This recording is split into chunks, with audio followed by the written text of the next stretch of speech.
Welcome back to the channel. Today we are going to review the newest mid-range tablet from Honor, the Honor Pad 9. In the tablet space, there are two spectrums, the Apple iPad and Android tablets. The Honor Pad 9 is like if the iPad and Android have a baby. It's built solidly, looks premium with a nice heft. As you will see later, there are many good things about the tablet, but also a few cons you have to compromise on. Firstly, the tablet comes in two colors, Space Grey and Cyan Lake. The screen is vibrant at 12.1 inches. It's an eye comfort display with TUV Reine lens certification. That means less flickering and better for your eyes. It's also 120Hz, which means everyday scrolling is buttery smooth. The screen is also high resolution as well at 2.5K. Glare is ever present though, so outdoor visibility is just so-so. Even though it's only an LCD screen, but when watching movies and content, it looks vibrant, but the bummer is there is no HDR certification, so no extra pop for HDR videos and Netflix. It has full L1 white line for Netflix though, so you can play up to Full HD movies.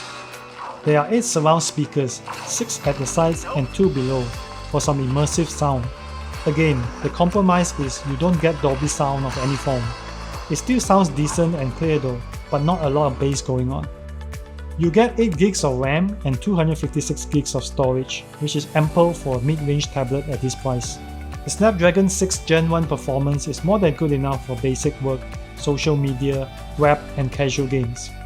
It will stutter sometimes when loading websites or loading apps, but once loaded, it works smooth. If you need to do heavy photo editing like Lightroom or video editing, you are better off with higher-end tablets. The tablet runs magicOS 7.2 based on Android 13. The software experience is smooth with very little bugs and glitches. Aesthetically, it's a mix of both iOS and Android design language. Some might not like it, but I had no problems with it. Honor promises one OS upgrade with periodic security updates, so at least there's that. Of course, I wish there was more so that the tablet can last much longer. It's expected though based on the price. For productivity, you can easily multitask with split screen. You have the ability to also pop out into window mode up to 3 apps at the same time. Not all the apps support this functionality, but most of the important ones do. One issue I found is that in landscape mode, using YouTube in full screen results in a bit of cutting off of the bottom playhead bar. What makes this tablet such great value is it comes bundled with a smart Bluetooth keyboard and Honor Pencil. The smart Bluetooth keyboard has a simple mechanism and it latches on well. You can lay the tablet to a 60 degrees angle magnetically, good position for work and play, but wish it has more angle options for tilting. However, the tablet itself is not magnetically attached to the tablet, only using latches. You must remember to turn off the keyboard before folding it behind the tablet to avoid weird anomalies coming from button presses. There is also no magnet detection for closing the keyboard case to shut off the tablet screen, so it's all manual labor. Keyboard feel is great too, with the keys having good travel. Buttons are big enough so it's easy to type, but you don't get a touchpad. You can however connect your own Bluetooth mouse for a true desktop working experience. The keyboard charges using USB-C and can last for days. Now, the Honor Pencil works well too. It is fast to connect and I have no problems using it.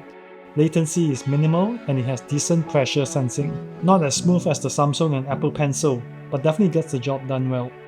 It has only one button to turn the pencil on or off, with no customizable buttons, but at least it's fast to pair with Bluetooth. 30 megapixel is good enough for casual photos and some document scanning.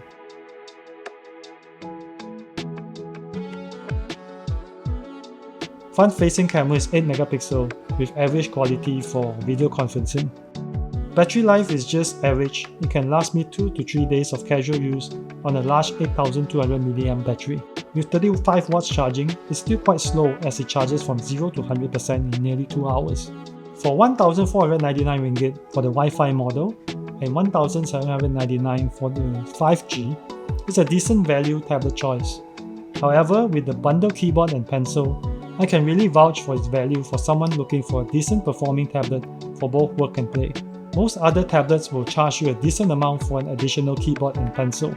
The Honor Pad 9 doesn't compromise on the important features much, only some raw performance, and perhaps Honor only promises one additional software update, which can be a bummer for some people looking for system longevity. Charging can also be faster, and perhaps you can have HDR certification, and the keyboard cover is as basic as it comes. There are other better tablets you can consider for this price point, but this productivity bundle can seal the deal for many. See you guys in the next one.